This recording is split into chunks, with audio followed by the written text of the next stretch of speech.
Hi friends, welcome to IIBS IAS Academy YouTube channel. I am Ashok, Assistant Professor at IIBS IAS Academy, and I have been training from UPSC aspirants since the past 4 years. In this YouTube channel, we will be covering all the issues important for UPSC Civil Services Examination and also for the state public service examinations. Please do like, share, comment and do subscribe to our channel. Thank you. Welcome to IIBS IAS Academy. Today we are going to understand the newspaper analysis of 29th October 2020. The first news we are going to analyze is 20% rural students lack books. So recently the annual status of education report has come in September. Annual status of education report has come in September, and the report has said that 20% of the rural students do not have access to any books. The basic infrastructure for any education is the availability of the books. That was not there. So as per the report, only 1 in 10 had access to online classes. Only 1 in 10 individuals, 1 in 10 students have access to online educations. And some of the highlights about the report are 5.3% of the rural children aged 6 to 10 years are not enrolled in the school this year, right? In comparison to 2018 analysis, only 1.8% of the students have not enrolled in 2018, but in 2019-2020, about 5.3% of the rural children did not enroll for any schooling, and around 20% of the rural children did not have any textbooks at home by September. And also about 70% of the rural children did some learning activity. Of this, only 11% had live classes. Right, only 70% of the rural children did some activity during the course of lockdown or during the course of some other unlock activity, but only 11% of the students have access to the online classes, and less than 36% of the rural children received some learning material or activities from the school, and almost 75% of such school interactions only is through WhatsApp, right? And recently the central government had also given the regulation that the school shall not be open till the next month, right?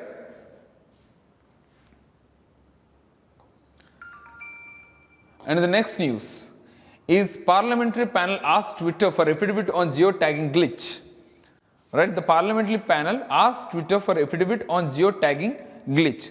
So when it comes to the geotagging, so whatever the picture you may post, whatever the post or whatever the comment you may post over there, so you will be getting the geotagging. So from which location that particular post has been come, so that will be tagged along with the post. So we call it geotagging. Recently the geotagging has actually showed Ladakh to be the part of China, right? The Twitter has actually shown the part of Ladakh to be the part of China, not the part of India. For that, the Joint Committee of Parliament, right, on Data Protection Bill, Joint Committee of Parliament on the Data Protection Bill has sought out an affidavit from the Twitter Inc. The Twitter is the US-based organization where you can tweet or you can post short messages of about 160 characters, right? This is about the Parliamentary panel asked Twitter for affidavit on geotagging glitch.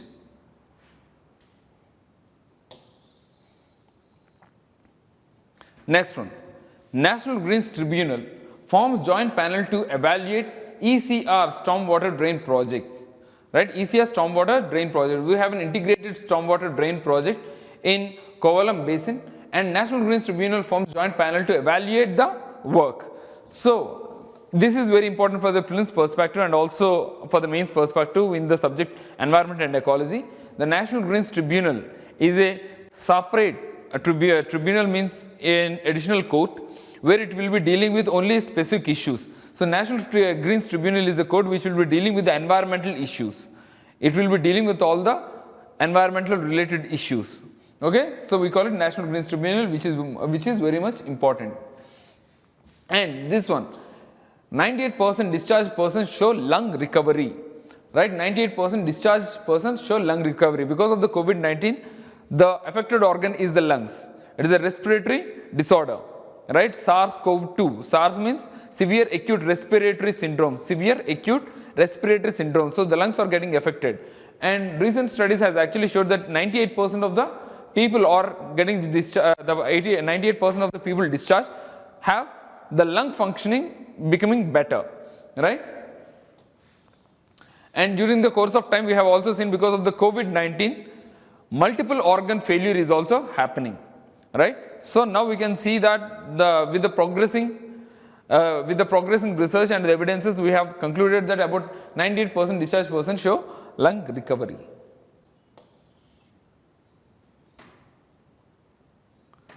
Two, together. While strengthening its US ties, India must not let this interfere in the dispute with the China, right? Recently, India and America has this 2+2 dialogue, right? In this, it has signed some strategic foundational agreements between the America and the other nations, right? So the basic exchange and the cooperation agreement which has happened recently, and this is for sharing the geospatial information. This is for sharing geospatial information. The last of the three enabling agreements which will facilitate easier. The reason for these foundational agreements is for the interoperability between the Indian and the American defense forces, right? We can share the strategic information, we can share the strategic technology, and also we can have the multiple defense agreements or procurements. So this will facilitate easier interoperability between the India and the America defense forces. And other agreements signed or viewed include those of the areas of the health and COVID-19 cooperation, right? The other agreements which has happened because of the during the 2+2 dialogue or in relation to the health and COVID-19 and building strategic petroleum reserves in the US, renewable energy, space, cyberspace, counter-terrorism and counter-narcotics. These are the areas where we have MOUs with the America during this 2+2 dialogue. And why this editorial is important is because US Secretary Pompeo referred to the challenges from the Beijing of the need to build a counter coalition to the Chinese Communist Party and to further US Indo-Pacific policy in this regard. So in the Asia region, the America is actually trying to suppress the superiority of the China in the Indo-Pacific region, because of which it is trying to form alliances with the other countries. When it comes to US Indo-Pacific policy, so it is a multi-governmental organization, which is a political organization, political multi-governmental organization where all the countries in the Pacific region and also the Indian Ocean region and the Pacific Ocean region are combined together. So this is very important. The 2+2 dialogue which has happened recently before the American elections is a proof that the bilateral relations are actually poll proof. So whatever the poll results that may be in America, so the relationship between the India and America will stand strong.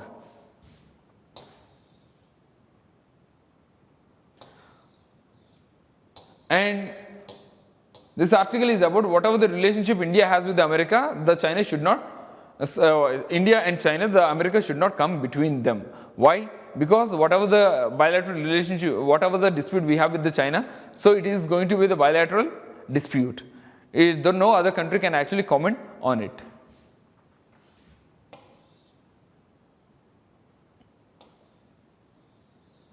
Next one, real estate. So in the yesterday's newspaper, we have seen that the new land reform bills were actually introduced into the Jammu and Kashmir. After the abolition of Article 370, which gave special privileges for the people of Jammu and Kashmir, for the natives of Jammu and Kashmir, they only can buy the lands in Jammu and Kashmir. But now with the new land, because of the new land reform policy, now any investor from India can actually buy the land in Jammu and Kashmir, other than that of the agricultural land. There are some restrictions given to the agricultural land. The agricultural land cannot be used for the non-agricultural land, but the power for the conversion stays with the district collector. The changes in the land laws in Jammu and Kashmir notified by the centre on October 26 allow the purchase of the land by those who are not permanent residents of the Union Territory for the first time. So for the first time since the independence, so non-residents can actually buy properties in Jammu and Kashmir. Only permanent residents could purchase land in the erstwhile state, which was reorganized as two Union Territories, Jammu and Kashmir and Ladakh, right? And the changes in the land laws were logical steps to follow the end of the skeptical status. Some restrictions remain on the transfer of the agricultural land on the non-agricultural purpose, but the district collector can actually clear that as well. But the irony in the Jammu and Kashmir region and the Ladakh region is that there is a strong opposition in opening the land market to the non-residents, right? So they are seeing it as a threat to the people of Jammu and Kashmir. When the people come from the other state, they think the opportunities of the local people will actually be lost, but the development will actually happen when the people are moving in and out of the state. The free movement of the people and the integrated national market can advance development, but India's governance structures accommodate fears and concerns of local population in this context in the measured manner. There are several states which have several these provisions in the under the Article 371. So most of the lands are actually protected in the tribal areas. The special category was actually given to specific areas, and autonomous regions are also present in the northeastern India, where specific land laws were actually present. Only the localites can actually buy the land over the area, and also the scheduled tribes, the areas of the scheduled tribes can where the land of the scheduled tribes can only be transferred to the scheduled tribes, but not to the other communities. And there are fears of deliberate demographic engineering, so have dominated the politics in the valley for long. So what do you mean by demographic engineering? Demographic engineering is changing the geographical structures or boundaries of a particular area depending upon the population, right? If Muslim population is present, demarcating that as a Muslim as one territory, and if Hindu population is more, demarcating that territory as a Hindu territory. So in that way, if you do the demographic engineering, the poll results may actually change, right? So there is a fear of deliberate demographic engineering as well in the Jammu and Kashmir territory. The challenges of walking the Indo-Pacific talk, right? The challenges of walking the Indo-Pacific talk. In countering China, India must note that strategic talk alone cannot trump overriding economic realities. So there are two different things, the political realities and the economical realities. So when it comes to the political realities, we are forming multi-governmental organization, we have the Quad. So in this particular article, we have discussed about the Quad and the Indo-Pacific region, because we are talking about the USA relationship with India and how we can counter the China's dominance in the Asia-Pacific region, right? So in the Asia-Pacific region, we are talking about the quadrilateral security dialogue where the Australia, Japan, India and America are a part of. Right, these are the four countries which are a part of quadrilateral dialogue, where the quadrilateral security dialogue is a military alliance, is a type of military alliance, whereas Indo-Pacific region is a type of political and economic multilateral organization, right? So you can see here, the Indo-Pacific is a grand politico-economic vision, while the Quad is a form of strategic and military consultations among the India, US, Australia and Japan. So we are talking about the Indo-Pacific and also the Quad, about the quadrilateral security dialogue. And the one thing we cannot forget, as per the article, is the economic status, because ultimately whatever the economical realities were there, only they will go for long. Only those relationships will actually go for long. When you say the trade with India and the China, you can see there is a huge discrepancies between the India and the China. So if you are talking about the economical prospect the other country will have with the China, so obviously with the United States itself it is about 737 billion US dollars, whereas with India it is only just 87.96 billion dollars. So there is a huge variation. And you can compare to the other countries to that of the China. The relationship, the trade relationship with the China with the other countries are more. And also the India doesn't have the free trade agreements with many other nations, where the China has free trade agreements with almost all the nations. You can see that over here. In the case of India, India doesn't have the free trade agreements with the Australia, New Zealand, US, Bangladesh and the Maldives, right? It has FTAs with the South Korea, the Association of the Southeast Asian Nations, or the ASEAN, Japan and the Sri Lanka. But in the case of China, the FTAs, free trade agreements were there with all the other nations except the Bangladesh, and in the Bangladesh also the negotiations are going on for the free trade agreements. So when there is a free trade agreement between the two countries, there will be huge amount of the trade, and the trade will actually impact on the political and economic prospects of a particular country, right? So when we are thinking about the relationship between the different countries, so economical realities cannot be ignored. Next one, countering deepfakes, the most serious AI threat. Deepfakes. The deepfakes are nothing but the fake news, right? The serious fake news which can actually crumble entire country or even the government of a particular country. So what are the deepfakes? Disinformation and the hoaxes have evolved from mere annoyance to high-stake warfare for creating the social discord, increasing polarization. So there is a social discord and also the polarization, religious polarization is also being increased because of the fake news, and in some cases influencing the election outcome as well, right?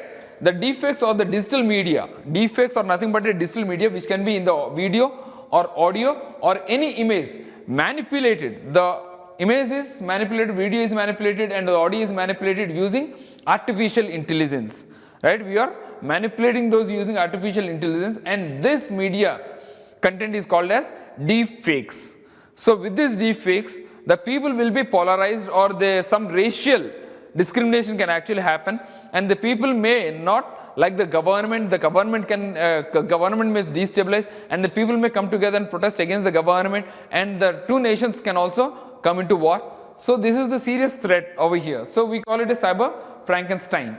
So we are calling it the deepfakes as a cyber Frankenstein. So please read this article about the deepfakes. And deepfakes, the term is important for the prelims perspective, because in UPSC the question may be asked, in recent times you have heard about the term deepfakes, which of the following statements are true about it, right? In this way it may be asked. Next news, India Central Asian Republics call for the destruction of the terror safe havens, right? Terror safe havens. Recently we have discussed about the Pakistan being put into the grey list for the third time in this particular year because of the terror financing, right? There are 6 mandates that the Pakistan has to fulfill to come out of the grey list, or else it will be put into the blacklist, right? And now we are talking about India and Central Asia dialogue. India and the Central Asia dialogue, which has happened recently. India Central Asia dialogue. In the Central Asia dialogue, the Delhi has announced the $1 billion line of credit for the investments in the Central Asia. The Central Asian republics joined India on Wednesday in demanding destruction of the safe havens of terrorism. There are a few places where the terrorism is actually progressing more. So those particular areas has to be completely wiped off, right? And the second meeting in the India Central Asia dialogue jointly expressed support for the peace negotiations in the Afghanistan as well, which is expected to usher in the new years of the war-torn country. So when it comes to the Afghanistan, there was a conflict between the Taliban and also the government which was established. So we are trying to find the intermediary so that the nation can actually build in peace, and US also trying to remove its troops from the Afghanistan.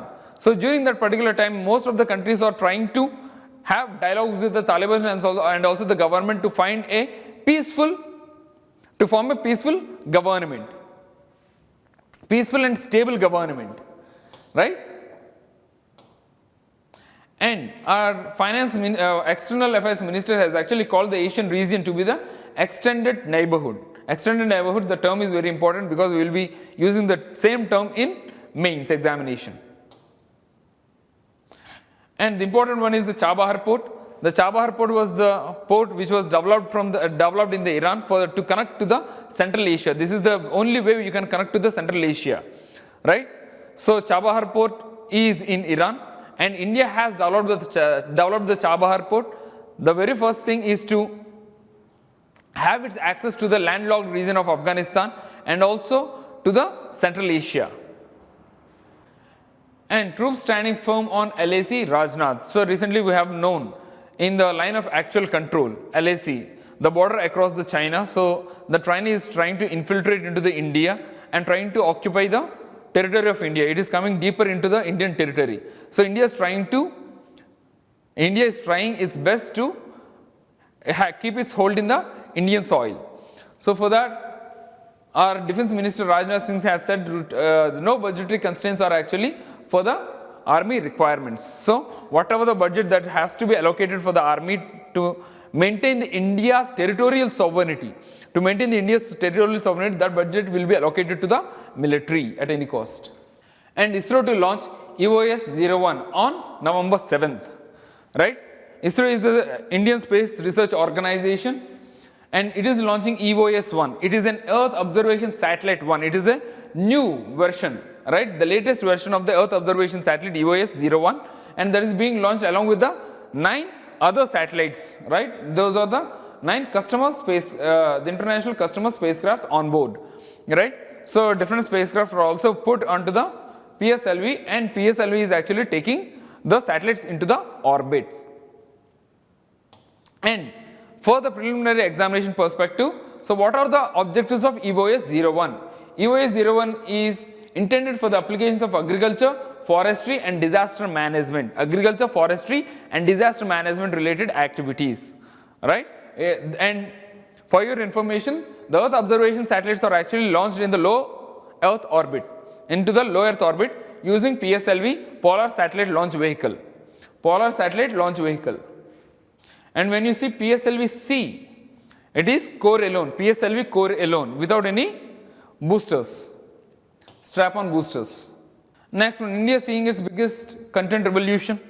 So with the pandemic and also because of the geo revolution, there is a revolution which has happened in the mobile usage, right? So this is an article on that, right? The viewing habits have actually shifted. The most of the people are shifting towards the YouTube rather than to watch a TV, right? So the way we consume the content is actually being changed. So this is for today. Please do like, share, comment and subscribe. Thank you. Bye. Please do like the video, and if you have any queries, please put down in the comments below and we'll be making videos on those areas. And please click on the bell icon and do subscribe to our channel. Thank you.